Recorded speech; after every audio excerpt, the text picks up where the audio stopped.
Bonjour, c'est Alice. Et aujourd'hui, dans cette vidéo, je vais parler des figures de style qui jouent sur le son. L'assonance est une répétition d'un même son de voyelles dans une même phrase ou dans un ensemble de vers. Voici un exemple tiré des Animaux malades de la peste. À ces mots, on criait à Haro sur le baudet. L'assonance en O et en A dans ce vers imite le cri de la foule.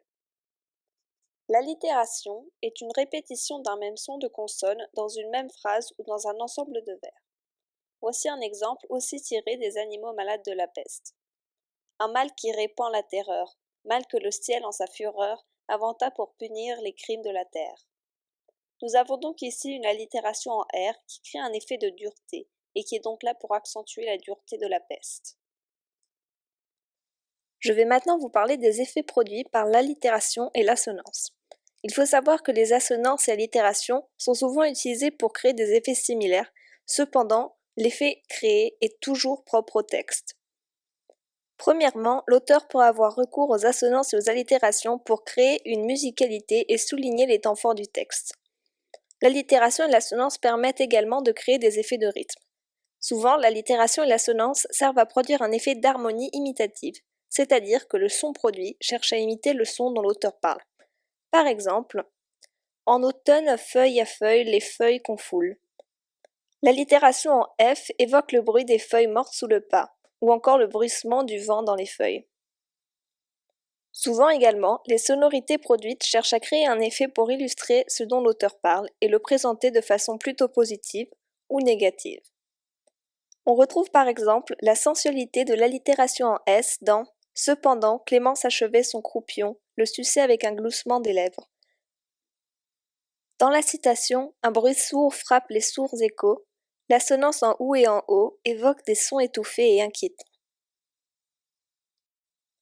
Une autre figure de style qui joue sur le son est la paronomase. La paronomase est un rapprochement de deux homonymes ou de deux paronymes. Voici maintenant quelques exemples et effets produits. La paronomase, par la mélodie qu'elle donne à la phrase, la rime qu'elle fait naître, donne plus de vigueur à l'expression d'une pensée ou d'un sentiment. Elle crée un écho qui inscrit la phrase dans l'esprit de celui qui la lit. Ce procédé est donc privilégié lorsque l'on souhaite produire une maxime, une sentence ou même un slogan. Voici un exemple. En vivant et en voyant les hommes, il faut que le cœur se brise ou se bronze. La paronomase ici souligne la contradiction entre les termes brise et bronze. De plus, la paronomase, par la confusion qu'elle apporte, peut aussi permettre de créer des situations comiques, des quiproquos. Voici un exemple. Que fera cet ivrogne ici? Qu'on me le mène en prison, troubler ainsi le service divin? Mais, dit le moine, le service du vin, faisant tant qu'il ne soit troublé, car vous-même, monsieur le prieur, aimez boire du meilleur si fait tout homme de bien. Voici maintenant un exercice d'application. Repérez dans les phrases suivantes les assonances, allitérations et paronomases et donnez les effets produits pour chaque phrase. 1. Qui te rend si hardi de troubler mon breuvage, dit cet animal plein de rage, tu seras châtié de ta témérité. 2. Et l'on peut me réduire à vivre sans bonheur, mais non pas me résoudre à vivre sans honneur. 3. Sire, répond l'agneau, que votre majesté ne se mette pas en colère, mais plutôt qu'elle considère. 4.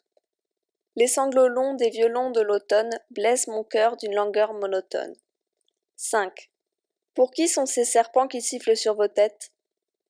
Je vous conseille maintenant de mettre sur pause, car les réponses suivront dans un instant. Voici maintenant la correction de l'exercice. Dans la première citation, nous pouvons observer une allitération en T et en R. Ce sont des sons durs et explosifs qui mettent en relief la cruauté et la violence du discours du loup. Dans la deuxième citation, le rapprochement entre les mots bonheur et honneur par la paronomase renforce les propos que tient le conte. Dans la troisième citation, l'assonance en E imite le bêlement de l'agneau. Dans la quatrième citation, l'assonance en O traduit parfaitement la langueur et la mélancolie du poète, tout comme ses soupirs. Elle permet donc aussi de créer une atmosphère. Dans la dernière citation, l'allitération du son S vient renforcer le propos du locuteur en imitant le sifflement du serpent qu'il évoque justement.